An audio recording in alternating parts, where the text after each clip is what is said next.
Zipper rolls out to the right, pitches off to Taylor, and Taylor's to the 20, down to the 15, down to the 10, 5, 4, 3, 2, 1. Touchdown, Billy Taylor! Touchdown, Billy Taylor! Billy Taylor scored a touchdown from 21 yards out. The crowd goes berserk. It was November 22nd, 1969. That they came to Barry, Michigan, all dressed in maize and blue. The words were said, the prayers were read, and everybody cried. But when they closed the coffin, there was someone else inside. Oh, they came to Barry, Michigan, but Michigan wasn't dead. And when the game was over, it was someone else instead. 11 Michigan Wolverines put on the gloves of gray, and as the organ played the victors, they laid Woody Hayes away. Under center is Wangler at the 45. He goes back. He's looking for a receiver. He throws downfield to Carter.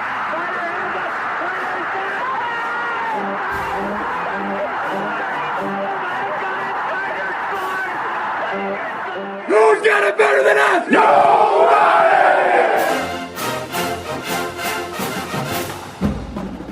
Welcome to the Michigan Man Podcast on Wolverine Sports Radio, a member of the V Sporto Network, and in partnership with SB Nation's Maize and Brew, for Wolverine fans from coast to coast. Go Blue, and welcome to our Michigan Game Day show for this week. I'm your host, Mike Fitzpatrick. Joining us today to dissect what happened on Saturday against Air Force and preview the Big Ten opener this weekend in West Lafayette is Chris Balas, editor of thewolverine.com. On Thursday's Visitors Edition, we'll get a visit from the radio play-by-play voice of the Boilermakers, Tim Newton. As we do each week, though, let's get it rolling with my view from Section 17. I saw the same thing you did on Saturday. We moved the ball between the 20s very well and then stalled in the red zone. Some of the fans around me laid the blame on Wilton, others on the offensive line, still others grumbled about the vanilla play calling and maybe lack of adjustments when we made it to the red zone. Nothing worked in the red zone, and I don't blame Wilton, the offensive line, or the play calling. We all want this offense to be more productive, but let's take a long, deep breath and look at the situation as objectively as we can. How realistic was it to think a unit with this many new players in key positions would come out firing on all cylinders? Nothing worth having comes without hard work. That's why I'm not worried right now about the offense. I think Jim Harbaugh and staff know exactly what they are doing. I would rather see a struggle in September instead of November. As talented as this group is, most of them had never seen live bullets fly until 3 weeks ago against Florida. If someone as competitive as Jim Harbaugh has patience as his offense develops, I think we should too. This is a great teaching staff, and they've had a lot of teaching moments so far, and there will be more to come. As frustrating as it is watching this offense so far, you can see glimpses of what it can be if we cut down on the mental mistakes. So let's hang in there with these guys. Nothing I can add about our defense. In the many decades I've been watching Michigan football, I don't know if I've ever seen us put this many kids on the field that can fly to the ball. I know we'll be challenged in the coming weeks, but what a luxury it is to have Don Brown and this defense while our offense is pedaling with their training wheels, so to speak. The fact of the matter is, we are 3-0, and the Big Ten season is upon us. Before the season started, the so-called experts said Michigan would roll through the first 6 games before the first challenge, a trip to Happy Valley. What do they know? From my view, there isn't one easy game left on our schedule. Winnable games? On paper, we have all the talent we need to compete with and beat anyone we play. As the late great Bob Ufer used to say, the only problem with that is you don't play the games on paper. My guest today on our Game Day segment is editor Chris Balas from thewolverine.com. He joins us next here on The Michigan Man on Wolverine Sports Radio, a member of the V Sporto Network, and in partnership with SB Nation's Maize and Brew.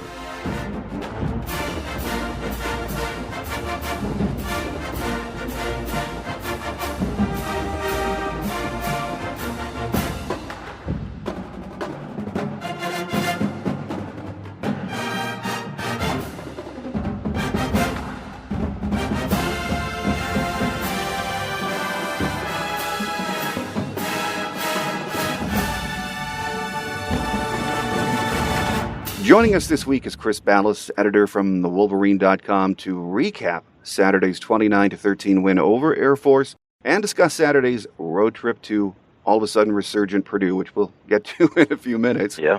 Chris, through 3 games, the offense has sputtered in the red zone. We have watched that. And it's not just one phase of the offense that is sputtering. It doesn't seem like anything is working when we get in the red zone, does it? No, and you wonder if they're overthinking things or what, or maybe Jed Fish is a bigger loss than we thought going out to UCLA. He had some plays, I remember, that Jim Harbaugh gave him credit for last year that were fantastic passes to Khalid Hill in the red zone, where it almost seemed like a foregone conclusion that they were going to score. But there, maybe a lot of people are wondering, maybe it's too many cooks in the kitchen. You've got Greg Fry back as an offensive line coach. You got Tim Drevno. And maybe if they simplified it, because there are so many mistakes, and it's different guys making the mistakes. It's not one guy. Mike Nwenu at right guard has been struggling at times. On Saturday, it was even the left side of the line, a couple of guys missing assignments. Pat Kugler at center probably had his worst game of the year. Not a bad game, not a terrible game, but probably his worst game of the year. So, but you got to find ways to score down there against good teams. That's the difference, honestly, between feeling really good about this team after 3 games and just feeling like, okay, there's a lot of work to do, and are they going to figure this thing out? So they're going to have to figure it out now. You've got the meat of the schedule coming up, Big Ten play. Big Ten looks a lot stronger than we thought. You looked at games like Purdue and at Maryland early in the year, and you thought, okay, those are gimmies, or not, maybe not gimmies, but you're going to win those games. Now, I wouldn't call them toss-ups, but they're going to be dogfights, especially if you don't figure out how to score when you get down there in the red zone. No, I agree with that. And, around me in the stands, there was some grumbling for the first time. Even a few boos we heard raining down Saturday. But, some folks were saying, hey, conservative play calling when we get in the red zone. My guess after watching this offense, though, for a couple of weeks is it might be conservative out of necessity. If you're struggling to execute, I don't know if it matters if you're vanilla or you're trying to, open it up, shake things up down there. And part of me actually thinks Jim is, could try some different things in the red zone. But another part of me is saying he's sort of, in a way maybe, and this might not be true, but sending a message to this young offensive line and this team that we have to be able to impose our will, at least somewhat, in that red zone, because if we can't, we're going to have some problems as the year rolls on. Yeah, and these are problems that they've had for the last few years against good teams on the schedule. They're not ramming the ball down anybody's throat. Even against Florida, their biggest running plays came on off-schedule downs, as Jim Harbaugh likes to call them, 3rd and 10, 2nd and long, where they kind of caught them off guard. They weren't blowing people off the ball. So they've got to figure out a way to do it against good teams, and I think that's the message. I agree with you that, we got to man up and start doing it. At the same time, if it's not working, you're going to have to change it. And Jim Harbaugh is no dummy, as we know. This guy is one of the better offensive minds in football, but that's when you start thinking, okay, you got Pep Hamilton in there, you got Jim Harbaugh, you got Tim Drevno, you've got Greg Fry, all putting their heads together, and is it too much? Are they overthinking this thing? And that's just, I'm spitballing here, I'm throwing that out there, but because it's not working, and you've got a defense that is borderline elite. I've watched a lot of college football this year. You look at Clemson, you look at Alabama, teams like that have the elite players, the elite defenses. I think Michigan's right up there with them defensively. You look at special teams, and you've got a kicker now that looks like he might be elite, and one of the better kickers that Michigan's ever had, if not the best. He's a freshman, a redshirt freshman, so let's not say Quinn Nordin's that guy already. However, you've got a couple of phases there really working to your advantage, and you've got to figure out that offense where it's got to be more than adequate in order to be at that level. It's got to be good, and they aren't there yet. Now, everybody's saying that they can't get there. I don't agree with that at all. I think there's plenty of time still to figure some things out. We've seen Michigan teams in the past get better offensively as the year goes on. There is no reason why a Jim Harbaugh coached team and his offense can't get better as the season goes on. At the same time, would have liked to have seen more of it here in the first 3 games. And it's easy for people to put a share of the blame on Wilton, but he had some balls dropped. Kakoa Crawford is one that jumps out at me. He was sacked a couple of times, maybe missed a few checkdowns, but overall I thought he was just fine on Saturday. He was okay, and he's not going to be that guy. He was never going to be that guy that's going to win games for you. And everybody says, well, why can't it be like Alabama? Why can't he be like Alabama where he just doesn't lose the game for him and blah, blah, blah, blah, blah. He does not have the weapons at every other position that Alabama has. They've got 5-star offensive linemen. They've got elite receivers. Usually they've got an elite running back. Michigan does not have that. And in fact, a lot of people have forgotten, the same people that were predicting that they would lose 3 games this year because they have so many new guys on offense. Your best playmakers are freshman receivers, Tariq Black and Donovan Peoples-Jones.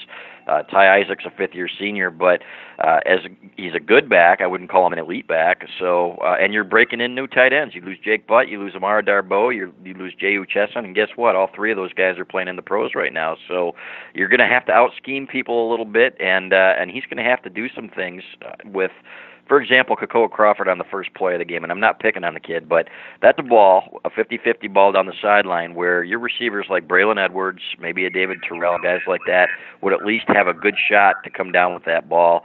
And Kakoa is not the kind of receiver that can make that play. I think in a couple of years, or next year even, Tariq Black and Donovan Peoples-Jones will be that guy. But right now he doesn't have that one guy that you can point to and say, okay, Wilton's got this going for him because that guy is so good. Well, I watched the offensive line really closely on Saturday. The left side had some issues, but overall pretty solid. Over on the right side, quite a few blow-bys, especially in pass coverage. We gave up, I think, 8 tackles for loss in the game, but overall, it was pretty good pass protection and run blocking until we got in that red zone. And again, that is the real mystery why we're not getting enough push down there, Chris. Yeah, and 2 things. Number one, give Air Force some credit, and Jim Harbaugh did too, and it was pretty clear. They were changing some things up and that they had not done all year, Air Force, and they were showing some things late where people were saying, oh, Wilton should have checked into that play. Well, the play was about to start, and boom, just before he snaps the ball, maybe they bring a couple of safeties down and change the look of the play. That was the case on a 3rd and goal run. It was a run-pass option where Ty Isaac got stuffed and Wilton expressed some frustration visibly, and it's like Harbaugh said, sometimes you got to tip your hat to the other guy. But when you're 1 for 7 passing for -1 yard, and I think overall the last couple of games it's 1 for 13 for -1 yard. I can't remember a pass that they've completed down there. Then it's a pretty clear indicator that you're doing something wrong. And I think a lot of people are asking, well, you got this 6'7.5" tight end in Zach Gentry, for example, that if you screw up and throw the ball high, where only he can get it, that could turn out to be a good play. Aren't there some other weapons down there and some other things that they can do? And I think we'll see them because, again, Jim Harbaugh is too good a coach for this offense to sputter like it has. There are times, frankly, that this looked like a one of those offenses with Brady Hoke and Al Borges where they're, it's like, okay, what are they trying to do here and what's their identity? Are they just throwing stuff against the wall and hoping that it'll stick? But there's nothing that they can hang their hat on. You don't have that fade where you can say, okay, we're going to throw the fade and we're going to get separation and we're going to score. You don't have receivers that are getting great separation. You don't have a dominant blocking up front where you're pushing guys 3 yards into the backfield, so you're going to get 5 yards, for example, on 1st and goal from the 9 to maybe set up some 2nd and short from the 4. So it's a work in progress. But one of those things, again, is from Jim Harbaugh offenses, we've seen it so many times and heard it from so many coaches that they're so good at preparation and out-scheming people that you have to believe that it's going to improve. However, it's the mental mistakes, the guys like Michael Onwenu at right guard, who was replaced at times by John Runyon on Saturday, that those cannot happen. You cannot have the mental mistakes. Physical mistakes are going to happen, but the elite lines at Michigan and the better lines in the country are not going to make those. And once again, we're seeing way too many of them, especially on the right side of that offensive line. Well, you mentioned Ty Isaac. He has looked so good. Hopefully he's not dinged up. We're taping on Monday morning. We should learn more later today, hopefully, at Jim's presser. He really looks good right now, doesn't he, Chris? He does at times, and then there are times when you're saying, okay, on 3rd and 1, put your shoulder down and run over a guy and get that first down. There were 3 or 4 plays where he looked a little bit tentative, and, they always say if you play tentative, you play not to get hurt, that's when you get hurt. So he looks good. He looks the best of the backs. And but there were, I think, 3 or 4 plays where you're thinking, okay, don't tiptoe, go and get it. From what we're hearing, it's bruises. I don't think it's going to be anything serious, is what Jim Harbaugh will say. So, which is good news. But you need more than one back. And at one point, we thought this was a position of strength. You had Chris Evans, who everybody, I think, thought was really going to take that next step this year after what he showed as a freshman, and Karan Higdon, who we'd heard great things about in the fall. I don't think either of those guys is averaging 4 yards a carry right now, and that needs to be better. You need to have more than one guy. You need it to be like it used to be when you had a stable of backs that you could go to, and they don't have that right now. And again, part of that is because of the offensive line, a line that still is trying to continue to gel and still has a long way to go. So, but they need Ty Isaac. I don't think there's any question about it, and you hope that he's going to be healthy enough to play on Saturday, because Purdue is the most improved team, not only in the Big Ten, but I think in the country. Watching them play, they've done a fantastic job through 3 weeks. Well, over on the defensive side, we knew Don Brown started getting ready for the triple option in the winter. And just watching it Saturday, we all know this is one tough offense to stop, and I thought we did an outstanding job on that Saturday, Chris. Yeah, it's funny because I think it was Matt Millen. I was listening or reading the message boards as the game was going on, and they said, Matt Millen says the problem here, the analyst, is because they can't stop it. I'm thinking you can't do much of a better job than they're doing with this. This is an offense that you have, you're preparing for once every 5 or 6 years, and for the life of me, I don't know why you schedule. I have all the respect in the world for Air Force, but why you schedule these games is beyond me, because it doesn't really help prepare you for anything else on the schedule. You're only going to see it once. That triple option is so tricky. Those guys did a great job blocking it. That's what they do, and I give them credit for especially their quarterback, who took hit after hit after hit. But this was the lowest output for an Air Force team since 2012, I believe they said it was. And I thought, with the exception of the one big play, that was on the safeties, it was Tyree Kinnell, and Josh Metellus, I guess, was probably partially responsible as well. You can't do much better than you did that day. Yeah, they got some yardage on the ground, but when you're throwing the ball just a couple of times and you're that good at what you do and you practice it over and over and over again, I agree with you 100%. I thought they did a fantastic job. And I know there are still some questions to be answered concerning this defense as well as they've played. One of them is, how will the secondary hold up against a good passing attack like Purdue's, which we'll talk about in just a few minutes. But if we can be sure of anything after 3 games, we know the red zone inefficiency is bothering this team. But over on the defensive side, clearly this is, I don't know if we're going to say elite defense yet, but man, it's the backbone of this team. Yeah, and I think it's pretty darn close to elite. And I think we saw that in the opener with Florida. It looked like an Alabama defense out there playing against Florida. They were that smothering, that fast. Never seen a faster defense in my life at Michigan, and I've been around for a while. So it's been fun to watch. Devin Bush at linebacker, for example, chasing down quarterbacks and chasing down running backs from the other side of the field. That kid is going to be a superstar, and I think he's going to be all Big Ten by the end of this year, frankly.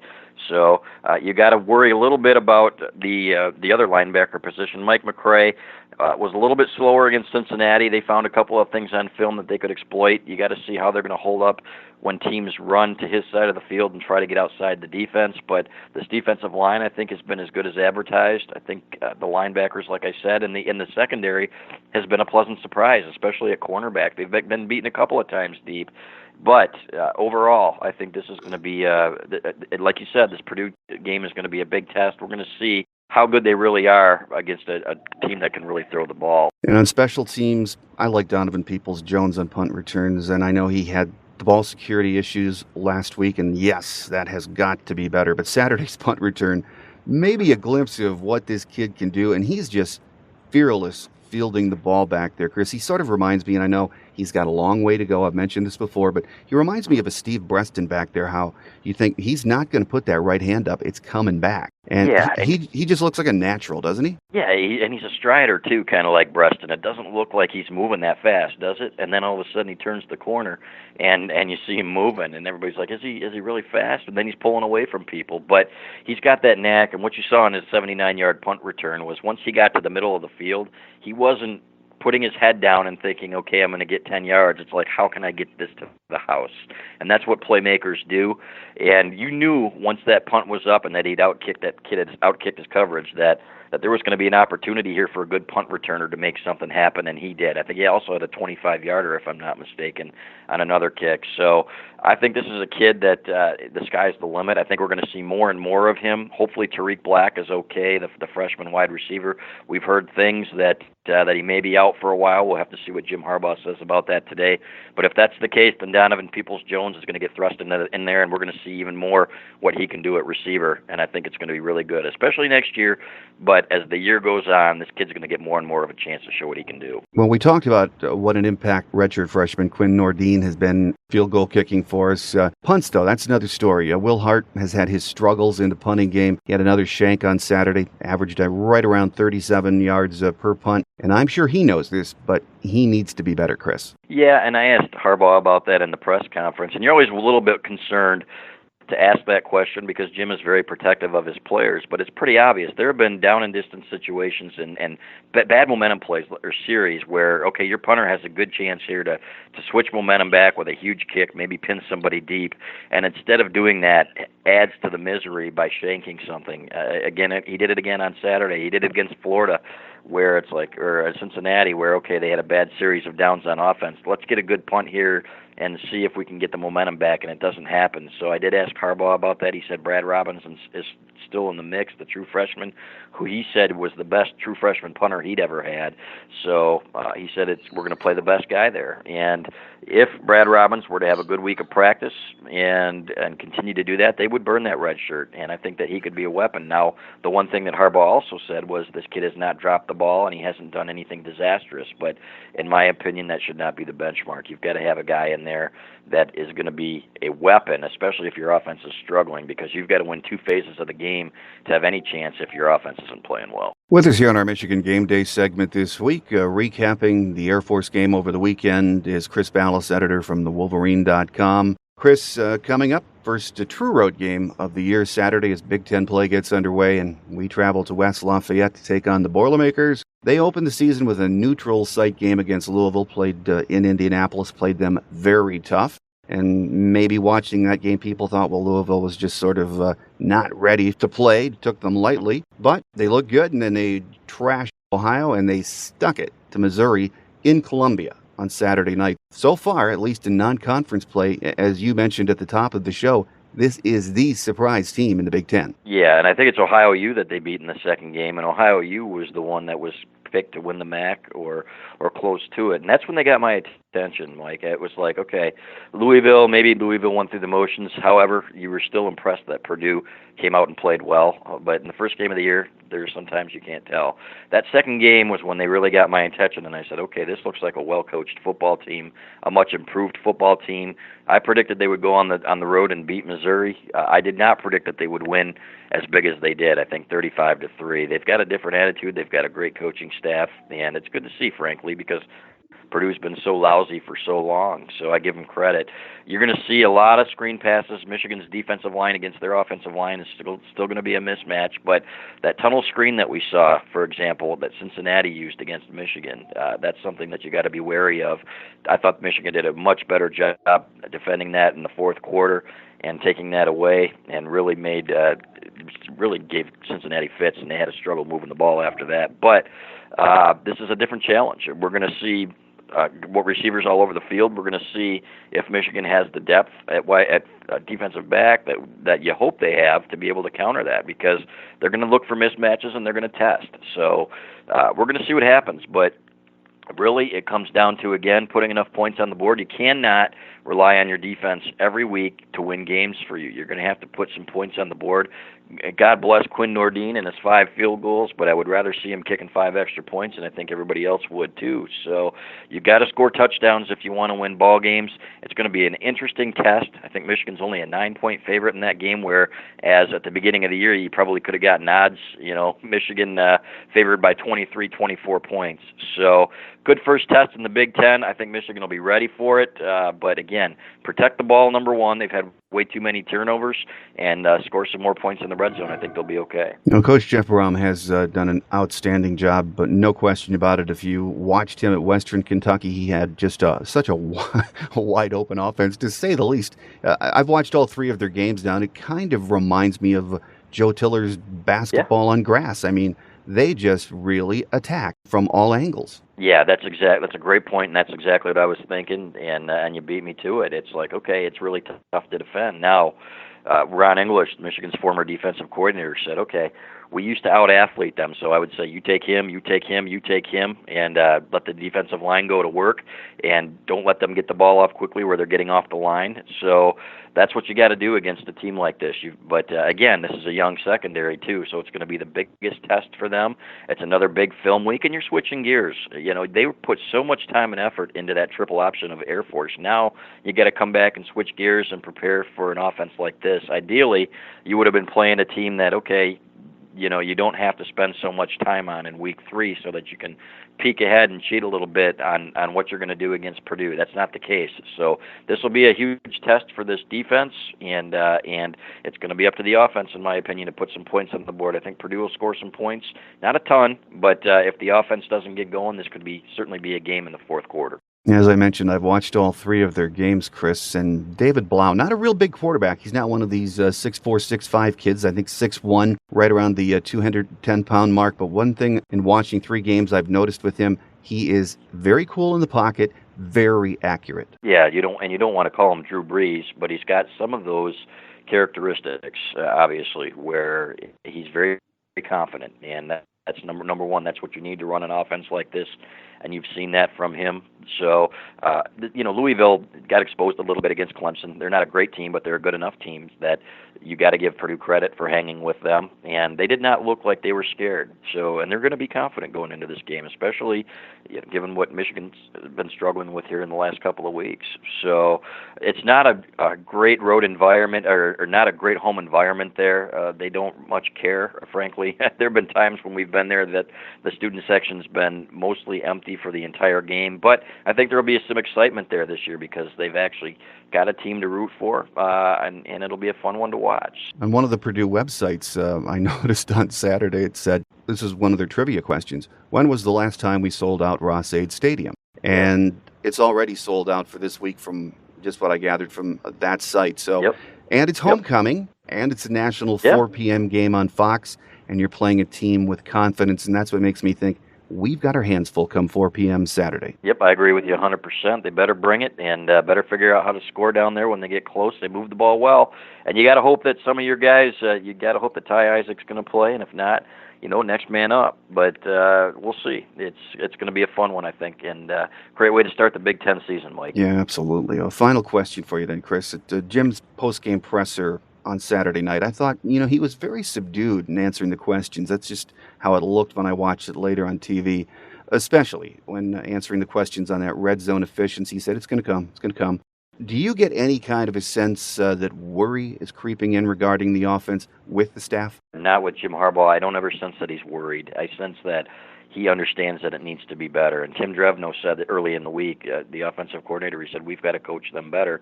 I don't think that they did, frankly, on Saturday. But I think he understands that, Jim Harbaugh understands that, okay, if something's not working, then we're going to have to address it and we're going to have to change some things up. But you're going to see, in my opinion, maybe a little bit of a less is more approach going forward, and because they've got to find something that they can hang their hat on. Okay, this is what we do really well, and right now there isn't a whole lot, And at the same time, for people saying, "Oh, this has been a disaster," a disaster was a few years ago when this team led the nation in tackles for loss allowed. Okay, this team is still rushing. You had a 100-yard rusher in the first 2 games against one pretty good defense, and another one that was okay.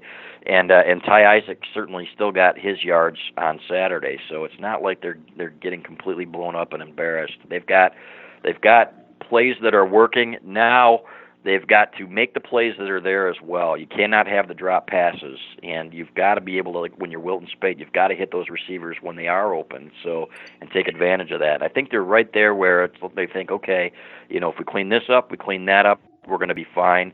There are 2 plays, for example, that come to mind. If Ty Isaac doesn't step out of bounds, right, on his long run by about 2 inches, there's 7 more points. And if they don't get flagged for holding on the edge when Ty Isaac breaks his big run, that's at least 4 more points. I think they got a field goal out of that.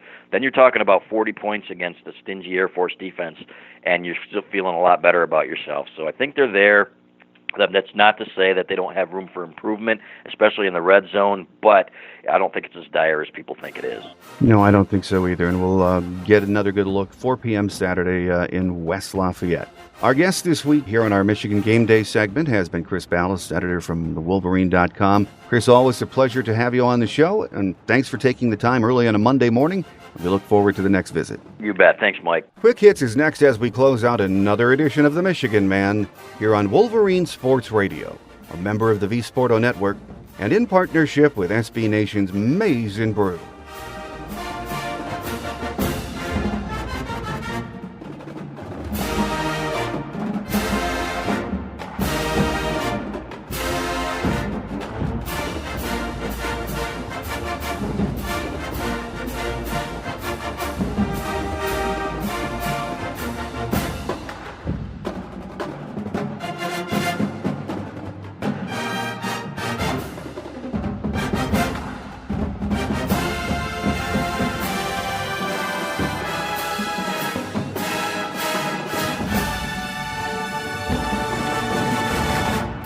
On Quick Hits today, let's start with an injury update. Tariq Black is out with a foot injury that will require surgery. At Jim's Monday presser, he was asked if it was a season-ending injury. He said, "We'll see."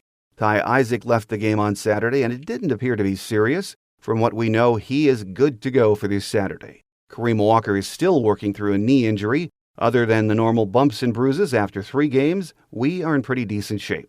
Quinn Nordin was named the Big Ten Special Teams Player of the Week for his performance on Saturday. He booted 5 field goals, tying the single-game record. It was the second such honor for Nordin in the past 3 weeks. He converted on Saturday from 35, 26, 49, 29, and 36 yards. We opened as a 10.5-point favorite over Purdue, but as of this morning, it's down to 8 points. We fell 1 spot in this week's coaches poll, down to number 8. Penn State, Ohio State, and Wisconsin joined us in the top 10. If you don't have our free show app yet, it is available from the Google Play and iTunes stores.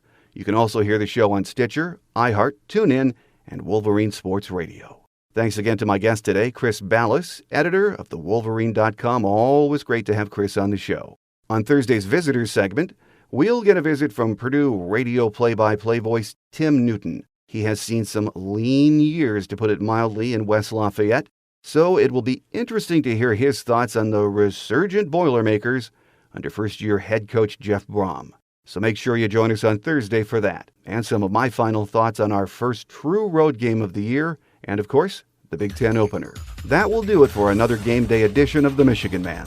Thanks for taking the time to listen. I'm your host, Mike Fitzpatrick. Have a great Wolverine week, everyone. We'll see you back here on Thursday's Visitors Edition. Until then, take care, and as always, go Blue. Thanks for joining us today on The Michigan Man, here on Wolverine Sports Radio, a member of the V Sporto Network, and in partnership with SB Nation's Maize and Brew. Our listener lines are open 24/7 for your calls at 313-263-4842. That's 313-263-4842. Or email us at themichiganmanpodcast@yahoo.com. That's themichiganmanpodcast@yahoo.com. The Michigan Man Podcast is produced at the studios of Robin Lynn Productions, Allen Park, Michigan, and is not affiliated with the University of Michigan. Go Blue!